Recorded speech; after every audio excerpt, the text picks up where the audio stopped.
Good morning बच्चों। आप सभी का इस ऑनलाइन शिक्षा के दूसरे सत्र में बहुत बहुत स्वागत है। आशा करता हूँ आप सब अपने अपने घरों में स्वस्थ एवं सुरक्षित होंगे। आज हम इस दूसरे सत्र में आपके स्पर्श पाठ्यपुस्तक पर आधारित कहानी या लेख कहे कीचड़ का काव्य, जिसे लिखा है निबंधकार काका कालेलकर जी ने। बच्चों, काका कालेलकर जी का जन्म 1885 ईस्वी में महाराष्ट्र के सतारा में हुआ था, 1885। इनकी मातृभाषा मराठी थी, परंतु उन्हें गुजराती, हिंदी, बांग्ला एवं अंग्रेजी का भी अच्छा ज्ञान था। काका कालेलकर जी महात्मा गांधी के सच्चे अनुयायियों में से एक थे। इनके जीवन से जुड़ी बहुत सी वस्तुएं और साहित्य दिल्ली में गांधी संग्रहालय के पास सन्निधि में देखा जा सकता है। साहित्य की विभिन्न विधाओं में इन्होंने अपनी लेखनी चलाई और मंगल प्रभात पत्र का संपादन भी किया। इनकी भाषा सरल, सरस, ओजस्वी और सारगर्भित है। इस ललित निबंध कीचड़ का काव्य में काका जी ने कीचड़ की उपयोगिता का काव्यात्मक शैली में बखान किया है। काका कहते हैं कि हमें कीचड़ के गंदेपन पर नहीं, अपितु उसकी मानव और पशुओं तक के जीवन में उपयोगिता पर ध्यान देना चाहिए। उत्तर पूर्वी राज्यों में सबसे ज़्यादा पैदा होने वाली फसल कीचड़ में ही उगती है। कीचड़ ना होता तो क्या ना होता, मानव और पशु किन नियामतों से वंचित रह जाते। इस निबंध के इस बात का पता चलता है, कीचड़ नफरत करने की वस्तु नहीं है, अपितु श्रद्धा करने योग्य है। इस लेख के माध्यम से काका कालेलकर जी ने कीचड़ की महत्ता और कीचड़ का उपयोगिता के बारे में बताया है कि कीचड़ हमारे जीवन में कितना अधिक महत्व रखता है। अगर कीचड़ ना हो तो हमारे जीवन की बहुत सारी चीज़ें जो हम प्राप्त नहीं कर सकते। कीचड़ को हम हेय मानते हैं, उसे नफरत करते हैं, परंतु उन्होंने कहा कीचड़ हेय नहीं है, वह नफरत की वस्तु नहीं है, अपितु वह श्रद्धा करने की वस्तु है, क्योंकि कीचड़ से ही हमारा जीवन सार्थक होता है। तो बच्चों, पाठ देखते हैं। आज सुबह पूर्व में कुछ खास आकर्षण नहीं था। रंग की सारी शोभा उत्तर में जमी थी। उस दिशा में तो लाल रंग ने कमाल ही कर दिया था, परंतु बहुत ही थोड़े समय के लिए। देखते देखते वहाँ के बादल श्वेत पुनी जैसे हो गए। पुनी का अर्थ है रुई का फहा, और यथाक्रम दिन का आरंभ हो गया। लेखक कहते हैं कि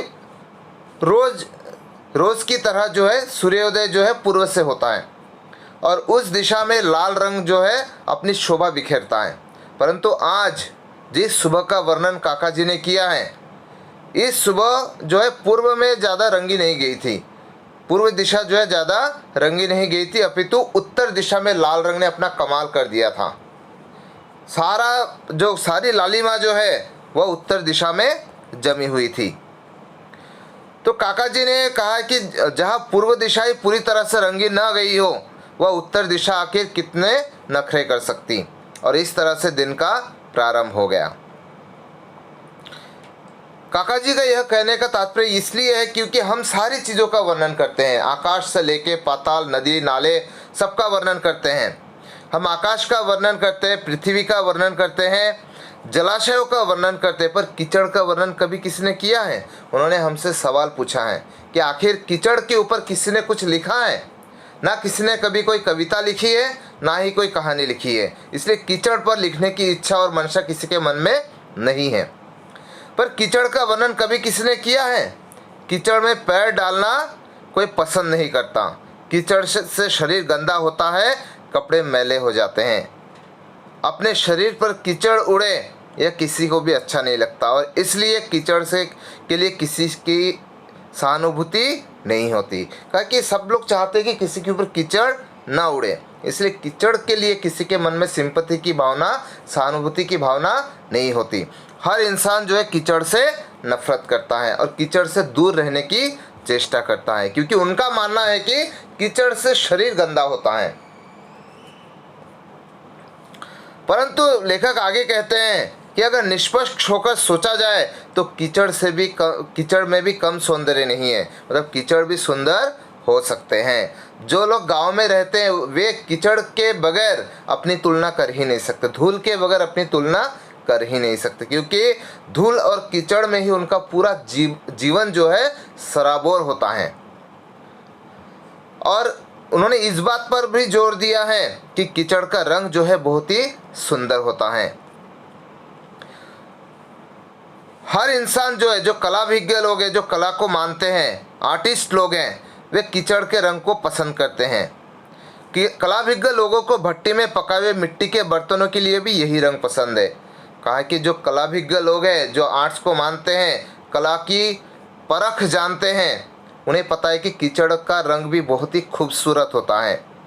फोटो लेते समय भी यदि उसमें कीचड़ का एक हाथ ठिकरा उस पर लग जाए, जैसे कि चित्र में देख रहे हैं कि आप, कीचड़ के रंग को हम कई जगह पर इस्तेमाल करते हैं। अपने कीमती कपड़ों के लिए, अपने घरों की दीवारों के लिए भी हम कीचड़ का रंग ही इस्तेमाल करते हैं। पुस्तकों के गत्तों पर भी कीचड़ का रंग ही लोग पसंद करते हैं।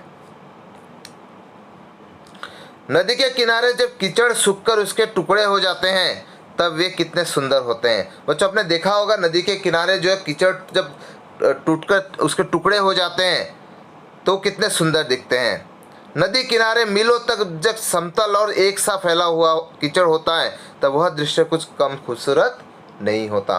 कहा कि जब नदी के किनारे पानी समाप्त हो जाता है और कीचड़ ही कीचड़ दिखाई देता है तो वह दृश्य जो है बहुत ही खूबसूरत होता है।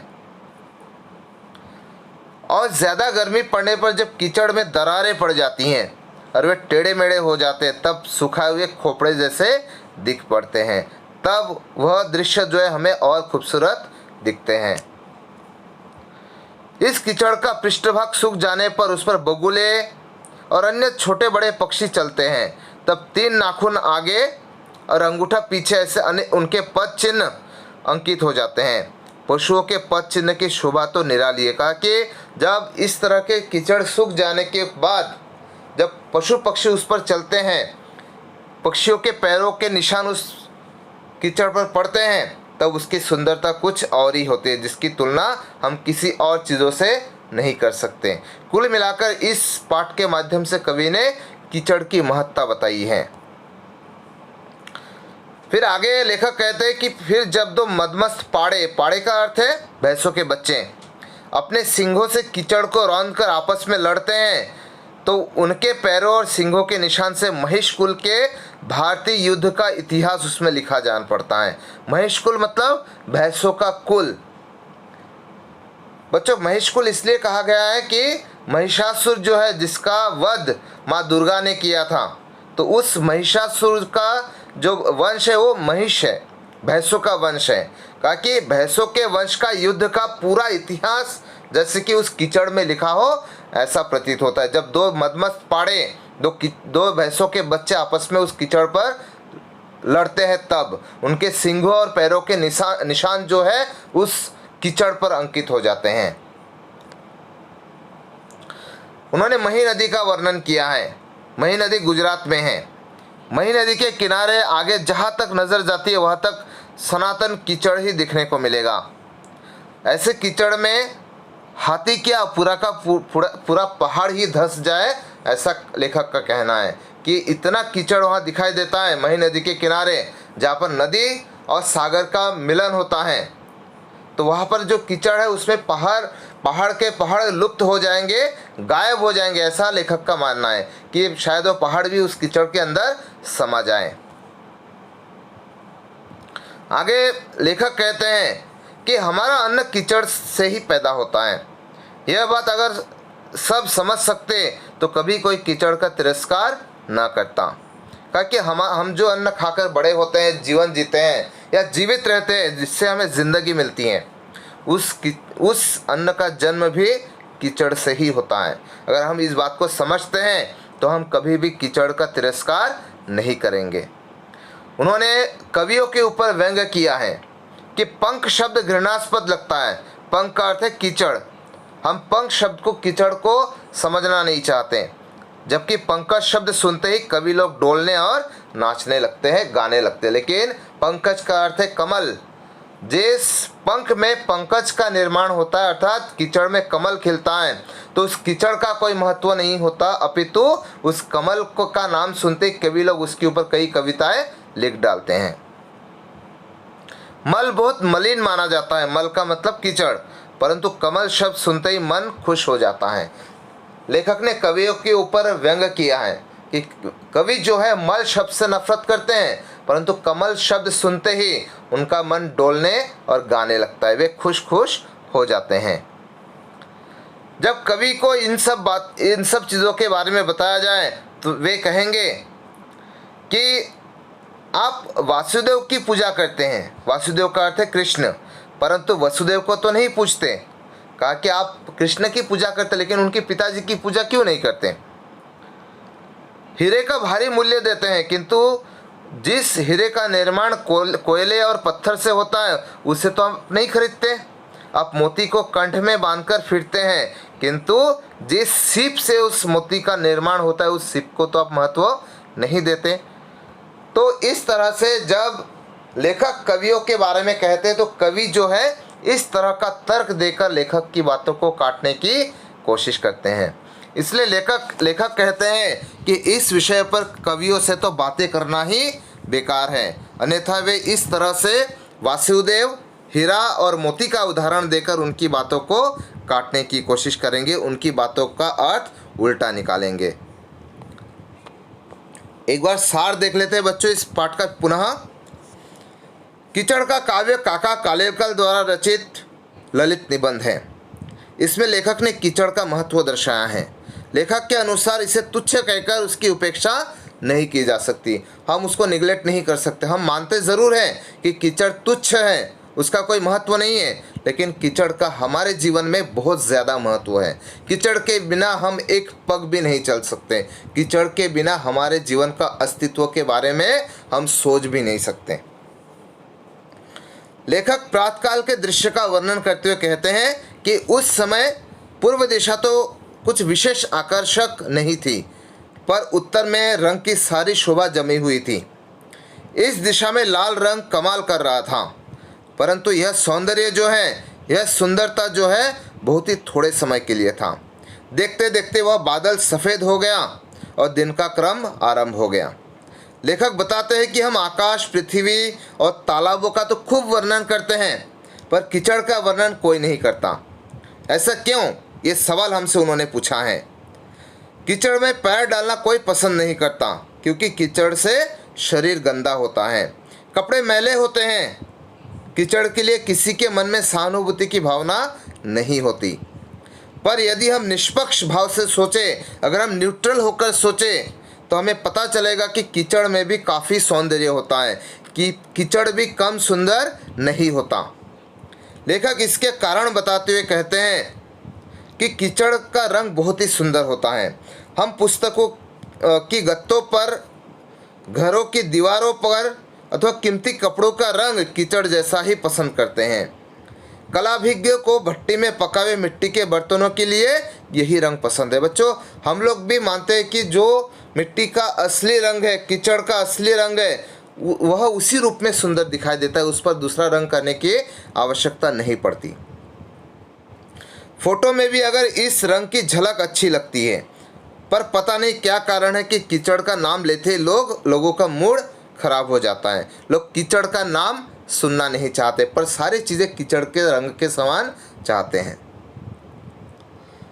नदी के किनारे जब कीचड़ सूख जाता है तब उसके टुकड़े हो जाते हैं और वे बहुत सुंदर लगते हैं। ज़्यादा गर्मी के कारण इनमें दरारें पड़ जाती हैं और वे टेढ़े दिखाई देते हैं। ऐसे में ये सुखाए खोपड़े जैसे लगते हैं। नदी के किनारे की कीचड़ का दृश्य भी कम सुंदर नहीं लगता। कीचड़ का पृष्ठ कुछ सूख जाता है तब उस पर बगुले चलते हैं। उनके तीखे नाखून आगे और अंगूठा पीछे होता है। उनके पैरों के निशान भी हमें भी कारवां के जाने के प्रेरित करते। कारवां मतलब लोगों का समूह जो एक स्थान से दूसरे स्थान पर जाते हैं। जब कीचड़ ज़्यादा सूख जाती है तब ज़मीन ठोस हो जाती है। उस समय गाय, बैल, पाड़े, भैंस, भेड़, बकरे उस पर अपने पैरों के निशान बनाते हैं। उसकी शोभा देखते ही बनती है। भैंसों और पाड़ों की लड़ाई के दौरान उसके पैरों और सिंघों के चिन्ह भी भारतीय युद्ध कला का दृश्य याद दिला देता है।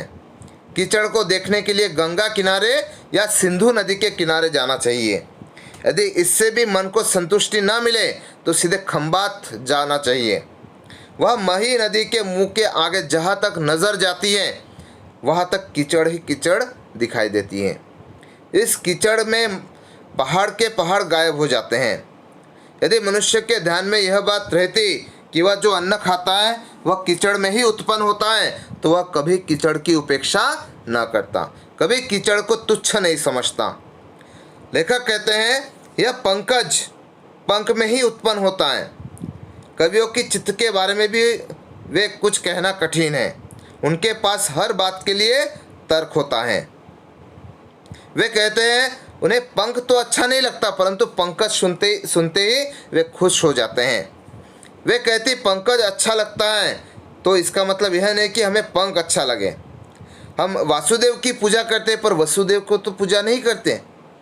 हीरे को बहुमूल्य मानते हैं पर कोयला या पत्थर का अधिक मूल्य नहीं देते, भले दोनों हीरा और कोयला कार्बन के ही रूप हैं। मोती को गले में बांधकर घूमते हैं पर उसकी माँ जहाँ से मोती का निर्माण होता है, जिसे हम सीप कहते हैं, को गले में नहीं बांधते। लेखक कहते हैं एक अच्छी वस्तु से संबंधित अन्य चीज़ों को सम्मान मिलना ज़रूरी नहीं है।